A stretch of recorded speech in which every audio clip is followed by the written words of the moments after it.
स्वागत है आपका रोज़गारों के घर .com पे। तो चलिए आज हम बात करते हैं जीएसटी वेरीफाइड के बारे में। तो ये जीएसटी वेरीफाइड है क्या? जीएसटी वेरीफाइड एक बहुत ही सरल और बहुत ही बढ़िया सर्विसेज है from income tax department of India. तो इसमें बेसिकली होता क्या है कि हम किसी पर्टिकुलर कंपनी या इंटरप्राइजेस का जीएसटी के बारे में हम डिटेल्स जान सकते हैं, वो एक्टिव है या नहीं, वो जीएसटी जो है वो क्या गुड एंड सर्विसेज प्रोवाइड करती हैं, और भी बहुत कुछ जान सकते हैं।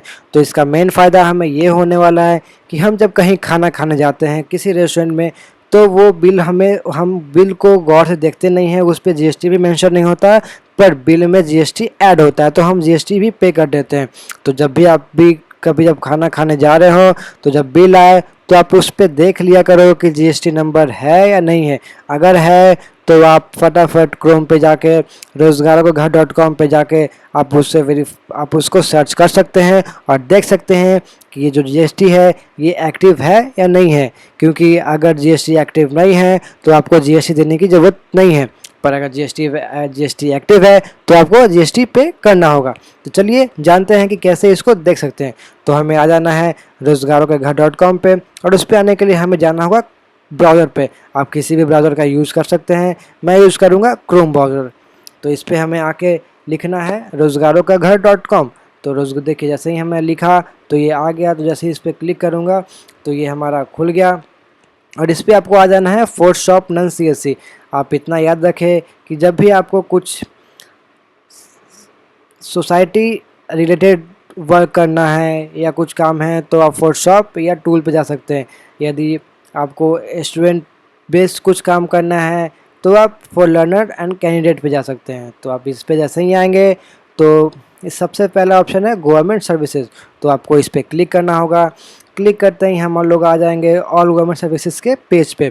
तो इस पर आप जैसे ही देखेंगे तो अप्लाई जीएसटी ऑनलाइन है। ये जीएसटी अप्लाई करने का प्रोसेस मैं आपको अगले वीडियो में डिटेल से बता दूंगा। तो अभी देखते हैं जीएसटी वेरीफाइड। तो जैसे ही इसके नीचे देखेंगे आपको मिलेगा GST verified bye GST number. तो चलिए हम इस पर क्लिक करते हैं और जीएसटी डाल के देखते हैं। तो मेरे पास एक डाटा है जिसके थ्रू हम जीएसटी वेरीफाई करेंगे।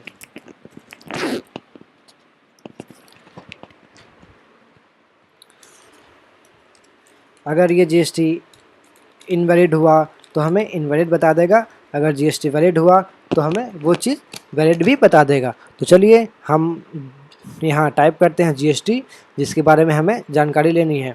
तो आपको यहाँ जीएसटी नंबर टाइप करना होगा। तो चलिए फटाफट मैं जीएसटी नंबर टाइप कर देता हूँ।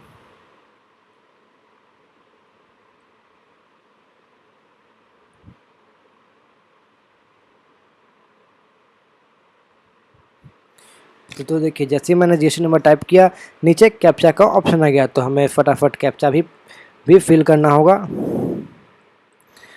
फिल करने के बाद हमें सर्च के ऑप्शन पे क्लिक करना है।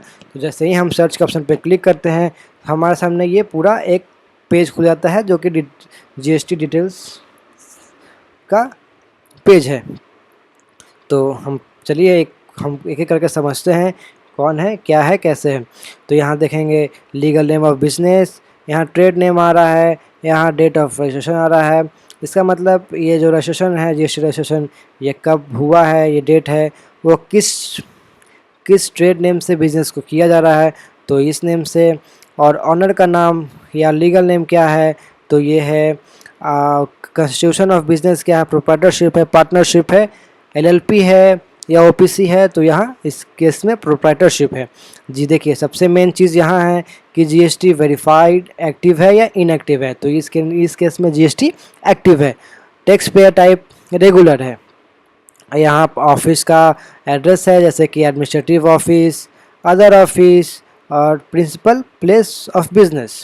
उसके बाद हम आगे आएंगे तो हमें दिखता है आधार ऑथेंटिकेशन इस प्रोफाइल पे नहीं हुआ है, ई-केवाईसी इस प्रोफाइल पे वेरीफाई नहीं है। और इसके आगे हम आएंगे तो हमें मिलता है एडिशनल ट्रेड नेम। इसका मतलब है कि ये जो पर्सन है क्या इसके अलावा भी कोई दूसरे ट्रेड नेम से बिजनेस करता है। तो जैसे ही व्यू पे करेंगे तो हमें वो दिखा देगा। तो इस केस में अवेलेबल कोई भी ट्रेड नेम अवेलेबल नहीं है। तो इसके आगे हम आएंगे तो ट्रेड टाइप रिटेलर है और business activity retail business and wholesale business. तो उसके बाद यहाँ पे हमें दिया गया है गुड एंड सर्विसेज का डिटेल्स, जिसमें आपको HSN कोड और उसका डिस्क्रिप्शन है। ठीक है, तो आप देख सकते हैं कि इनका पूरा डिस्क्रिप्शन विथ HSN कोड दिया हुआ है। आप किसी भी गुड और सर्विसेज का HSN कोड टाइप करके आप सर्च कर सकते हैं कि ये जो कोड है किस प्रोडक्ट, किस गुड एंड सर्विसेज का है।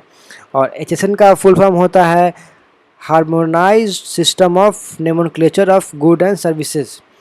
ओके, तो देन देखिए जैसे हम नीचे आते हैं तो हमें दो चीज़ यहाँ मिलती है, show filing table and show return filing frequency. तो जैसे हम इस पर क्लिक करेंगे तो हमें इस GST नंबर के बेसिस पे हमें मिलेगा कि इन्होंने GST रिटर्न कब किया है, कैसे किया है। तो यहाँ पे आप देख सकते हैं filing details for GST R3B, ये GST का टाइप है।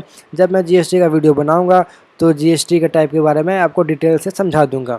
और ये चार्ट GST R3B के ऊपर है और ये चार्ट GST R1FF के बराबर के ऊपर है, जिसमें आपको फाइनेंशियल ईयर दिख रहा होगा, टैक्स पीरियड दिख रहा होगा। तो देखिए जैसे कि इनका टैक्स पीरियड रेगुलर था तो इनका हर मंथ का दिखेगा, डेट ऑफ फाइलिंग दिखेगा, स्टेटस दिखेगा, financial year, tax period, date of filing और स्टेटस। इनके केस में सारा फेल्ड है, तो हम ज़्यादा इस पर छेड़छाड़ नहीं करेंगे क्योंकि हमें जो देखना था हम लोगों ने वो चीज़ देख लिया। अब शो फ्रीक्वेंसी फाइलिंग फ्रीक्वेंसी पे देखेंगे तो इस पे हमें फाइनेंशियल ईयर क्वार्टर में आपको अप्रैल से जून का पे करना होता है, उसके बाद जुलाई से सितंबर का पे करना होता है, उसके बाद अक्टूबर दिसंबर एंड जनवरी से मार्च। और मंथली में आपका मंथली हर बेसिस पे चलता रहता है। तो ये प्रीवियस ईयर का देखेंगे तो प्रीवियस ईयर में कब कब क्वार्टरली देना होगा, कब कब मंथली देना होगा, तो आपको लिखा हुआ है। तो चलिए, और ये आज अभी ये ख़त्म हो गया। देखिए नीचे काफ़ी सारे इम्पोर्टेंट लिंक दिए हुए हैं, आप चाहे तो इस पे देख सकते हैं। तो आशा करता हूँ कि ये वीडियो आपको अच्छा लगा होगा। इस वीडियो से आपको कुछ सीखने को मिला होगा, कुछ नया जानकारी मिला होगा।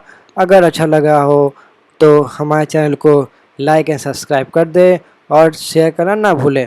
तो मिलते हैं अगले वीडियो में, तब तक के लिए जय हिंद, जय बिहार।